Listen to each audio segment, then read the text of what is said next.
আরে অমুক দল থেকে আমার কাছে লোকজন চলে আসবে, এই ধরনের ফাপড় দেওয়া। বারবার বেসিক পলিটিক্যাল নর্মস বুঝাচ্ছেন উনি। বেসিক পলিটিক্যাল নর্মস কি বলে যে আমি পাবলিকলি সংবাদ সম্মেলনে দাঁড়িয়ে আরে অমুক দল থেকে আমার কাছে লোকজন চলে আসবে, এই ধরনের ফাপড় দেওয়া। তো এই নর্মস শেখানোর আগে তো ওনার নেতাদেরকে আগে নর্মস শেখানো দরকার, সেটি আগে শেখানো না।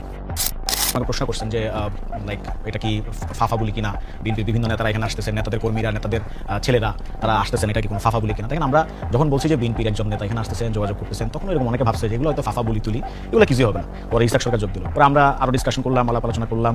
বিভিন্ন লোকজন বললো যে হ্যাঁ আর কেউ যুক্ত হবে না, এত এনসিপি থেকে যুক্ত হচ্ছে বাচ্চা কাচ্চাদের পার্টি। পরে বাংলাদেশ যারা করেছিল, যারা একসময় এনসিপি থেকে বেরিয়ে গিয়েছিল, তারা এনসিপি না, নাগরিক কমিটি থেকে বেরিয়ে গিয়েছিল, তারা আসলো।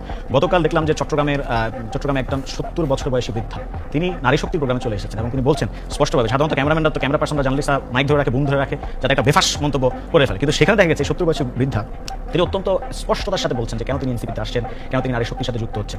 আচ্ছা, আপনি দেখবেন যে এবি পার্টির একজন আইনজীবী, যিনি ইতিপূর্বে ঐক্যমত্য কমিশনে এবি পার্টিকে রিপ্রেজেন্ট করেছেন, সানি আব্দুল্লাহ, তিনিও যুক্ত হয়েছেন।